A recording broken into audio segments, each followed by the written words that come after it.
at Poakea, which is a site within the Hono Napali Natural Area Reserve. The Hono Napali Natural Area Reserve on Kauai is prime breeding and nesting area for the critically endangered Hawaiian petrel and Newell shearwater. And today we are running some trap lines to control invasive predators around endangered seabird colonies, which are on the slopes below us. And those are the endangered Hawaiian petrel and the threatened Newell shearwater. And we're setting traps to remove mainly cats and rats from around those colonies. A recent analysis of long-term radar studies on Kauai revealed massive declines in populations of the endangered seabirds. The study showed that between 1993 and 2013, populations of the A'o, Newell shearwater, declined by 94%, and the Ua'u, Hawaiian petrel, by 78%. There he is. The Hawaiian petrel chick.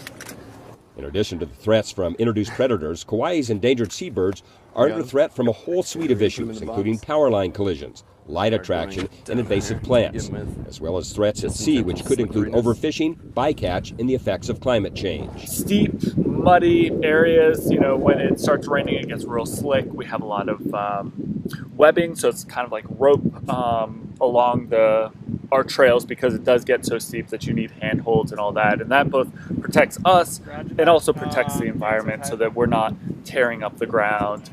We have safe ways of getting down without creating mudslides or anything like that. At the beginning of each week, teams of predator control specialists helicopter into a remote field camp here, where they'll spend 3 to 4 days checking their nearly 400 predator traps and setting new ones. The terrain is as difficult as it is stunning. We have very narrow trails along these ridge lines,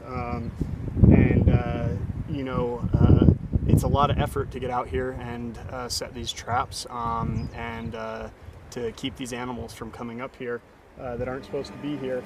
From a perch overlooking the rugged Napali coast near the Poakea field camp, Kyle Pius details what teams from the DLNR Division of Forestry and Wildlife Natural Area Reserve Program accomplish each day.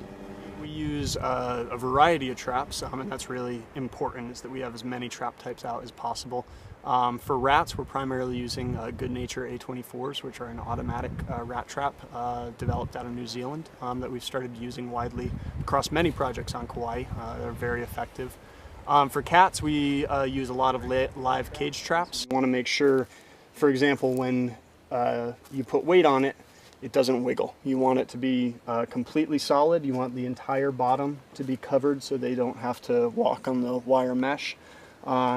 You see back here we've got some stepping sticks in place, so when they come back to get to the food, it kind of forces them to step over and to step on this pan, which is the trigger, which drops the board. We need to have all the tools in our toolbox available and ready, because it's tough working out here, and the animals out here are truly feral wild animals, and the more things you can have out on the ground that are removing them, the better off we are.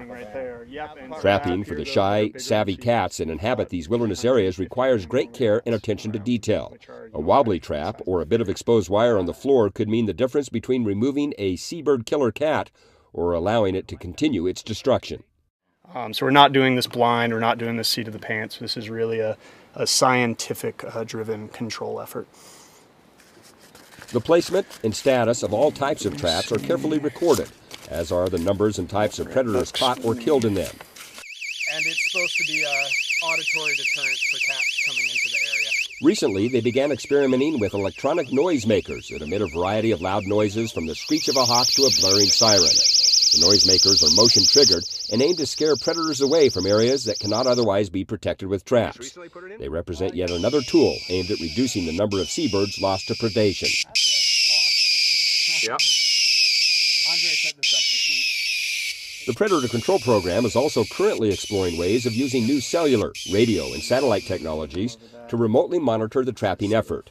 Doing so would allow for greater efficiency, wider coverage, and lessen human impacts to the pristine habitats where the seabirds build their colonies. To see what is occurring when staff are not on site, motion-triggered game cameras capture animals moving through an area and show when a rat or cat attacks a nesting bird, its eggs or chicks.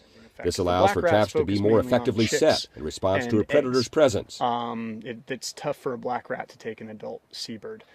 A rat that weighs 350 grams is well within its capabilities of taking an adult, and we really don't want to see that. In addition to the NAR predator control team, the Kauai Endangered Seabird Recovery Project also filled similar teams.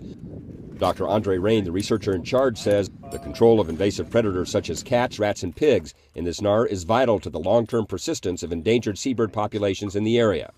This reserve represents a key refuge for these imperiled birds, and predator control is one of the most important management tools we have in these remote colonies.